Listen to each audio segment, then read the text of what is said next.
Moving on down our toolbox, our next group of buttons are our CSG operations. Now, I already gave a really thorough example of the CSG operations when we talked about the brush menu, so if you'd like to jump back to that video, you can. In short, though, these allow you to add geometry by creating an additive brush, carve geometry away by creating a subtractive brush, to intersect the red builder brush, or de-intersect it. So, at a glance, if we click on the Add button, we're going to create additive geometry, which, if I demaximize the viewport, and we take a look at this from the top view. So there's my red builder brush. Let's go ahead and get that out of the way. Now we can see that we have an additive brush here, which is allowing us to have this solid geometry. Now I'm going to take our red builder brush, let's move it back over, and I'll slide it up slightly.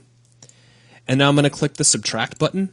This creates a subtractive brush, which we can also see here in the top and in the side viewport, and the result of which is that it carves away that solid geometry.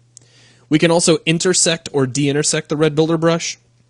If I move it over here to the opposite side of our additive brush, so you can see here in the side view how they're kind of sticking through each other. If I click intersect, you'll notice that we only get the result of where those two brushes were crossing into each other.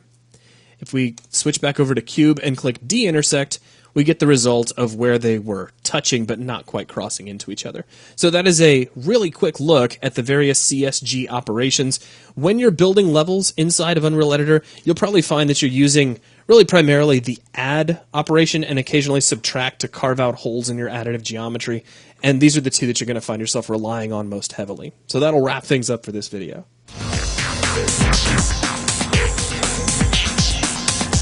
We'll be right back.